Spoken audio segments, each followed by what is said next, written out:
What up, Doom Butts? And today we're going to be talking about the Penguin. Pew, pew, pew, pew, pew. Whoa! Take it easy, sweetheart. The Penguin was the standout character in Matt Reeves' The Batman. He stole every scene he was in, and for me he was the most memorable part of the movie in its entirety. Collin Farrel's transformation as the character of Oswald Cobblepot is nothing less than hypnotizing. Wow, is that right? In The Batman, the Penguin is basically like a mid-level street dude. He was positioned underneath Falcone in Gotham's underground hierarchy, but now that Falcone is dead, he is trying to grab power to position himself higher up the food chain.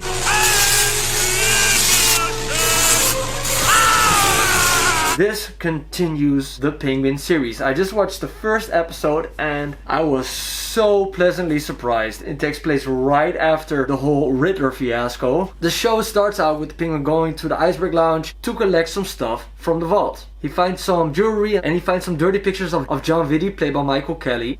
And Michael Kelly, let me tell you, he was phenomenal in House of Cards. So I'm really excited that he will probably have a scene with the Penguin later in the series. So I'm really down for that. He gets caught by the son of Carmine Falcone. Finding himself in a sticky situation, the Penguin talks himself out of it. Alberto inherited the criminal empire from his father, and he asks Oz if he will ever be as good as his father. Penguin says, "Sure, boss," and he starts telling him a story about a gangster that he used to know. So when Oz was a little kid in the street, there was this gangster who knew every single person by name, and he was a good guy, I guess, would help people. And when he finally died, this gangster died, everybody threw a parade in his honor because he was such a positive impact on the neighborhood. And Alberto hears the story from Oswald and he just starts laughing in his face and calling him a loser, because he's basically saying like, you don't want this for me, you want this for yourself, and do you really think people are gonna throw a parade for your ugly face? And you can see by Oz's face, he really doesn't like this. Watch this, Lise. You can actually pinpoint the second when his heart rips in half. And now.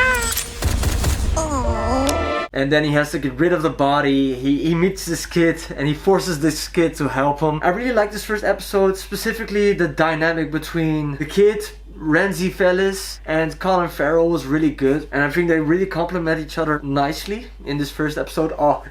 When they both go into Penguin's car, starts the engine, and then Dolly Parton's 9 to 5 starts playing. That was so funny, man. I laughed so hard. Tumble out of bed and I stumble to the kitchen, pour myself a cup of ambition. Is that right?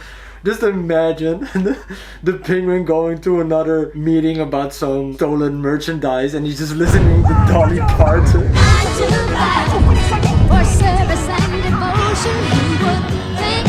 Like, that was really funny. I really like that part. And also, don't let me forget about Sofia Falcone, played by Christine Miliori. I probably am butchering these names, but she was great. Playing the daughter of Falcone, and she's looking for her brother, and she is suspecting that the Penguin killed her brother, which is correct. She is constantly pressing him and asking him awkward questions. Do a lot of presuming here in the United States, Consul General.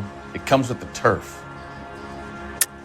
You fuck young boys, Valdez. Are you a madman? She is pretty scary.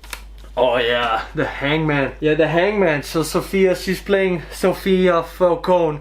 And that's Hangman from the Batman Dark Victory. And this book, I really have to tell you, if you haven't read this one before, please pick it up. It's together with The Long Halloween. It's just a great story arc that tells the beginning of Batman's journey as a superhero. And these two are must reads if you like the Batman directed by Matt Reeves, and now also the Penguin series. So this one I really recommend. Even though the Penguin doesn't have the best characterization in these, still these are really good books. Oh yeah, so in the end, Fia really thinks that Penguin killed her brother, which she did. Wow, is that right? And she is torturing him to get her to tell her where her brother is. And eventually he gets saved by the kid. I forget his name. I'll learn about it next episode probably. Because he rams the car on the property where Sophia lives. And his brother's in the trunk. So yeah, they basically make it look like that a different crime lord by the name of Maroney was the one who murdered her brother. Well, Plankton, like a reheated Krabby Patty, you've been foiled again! Here's me formula, Plankton! Probably don't think it's the end of Sofia Falcone pressuring the Penguin, but they got him off his back. I really like this first episode. I think I'm gonna give it like a 9.5. And I'm really down to see more. Oh yeah, Sofia Falcone was nasty. And speaking of nasty, oh, did you see the scene? The scene where you finally find out why the penguin has a limp. He takes off his shoe and he has like a really deformed, disgusting foot. Ew, that's gross.